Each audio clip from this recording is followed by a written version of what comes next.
단계적 일상 회복이 시행됐습니다. 2년 가까이 고통받던 소상공인과 자영업자들은 이제 조금 숨통이 트일 것 같은데요. 다만 방역 당국은 더 긴장한 모습입니다. 확진자가 급증할 것에 대비해 재택 치료를 확대하는 등 병상 확보에도 나서고 또 역학조사를 방해한 외국인은 고발했습니다. 유철미 기자입니다. 지난달 도내에서는 모두 666명의 확진자가 추가됐는데 이 가운데 돌파 감염, 다시 말해 접종 후 감염 환자는 157명으로 집계됐습니다. 접종 후 감염률은 23% 수준으로 10명 중 4명가량이 돌파 감염이었던 셈입니다. 실제로 지난달 31일 남원 복지센터와 관련한 80대 확진자 4명 모두 돌파 감염으로 확인됐습니다. 다만 이 가운데 3명은 무증상, 1명은 가벼운 증상만 보여 상대적으로 코로나19에 취약한 고령층에서도 백신의 중증 예방 효과는 뚜렷한 것으로 나타났습니다. 접종 완료자의 경우에는 현재까지 적어도 우리 전라북도에서 그리고 전국적인 상황에서도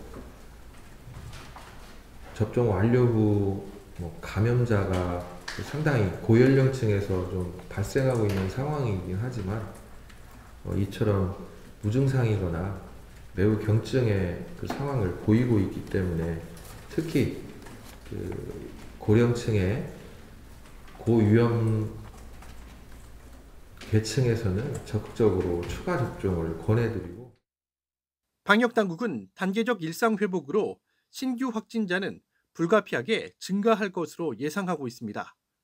따라서 백신 추가 접종과 함께 재택치료 확대 그리고 중증 환자를 위한 병상 확보를 진행 중입니다.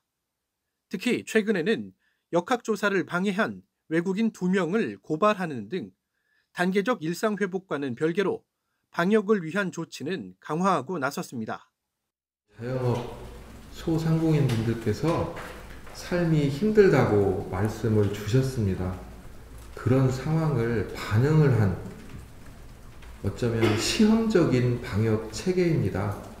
우리 도민 여러분들께서 방역 수칙을 철저히 지켜주시고 또 다중이용 시설의 관리자, 운영자는 반드시 방역 관리자를 지정하고 운영을 하셔야 됩니다.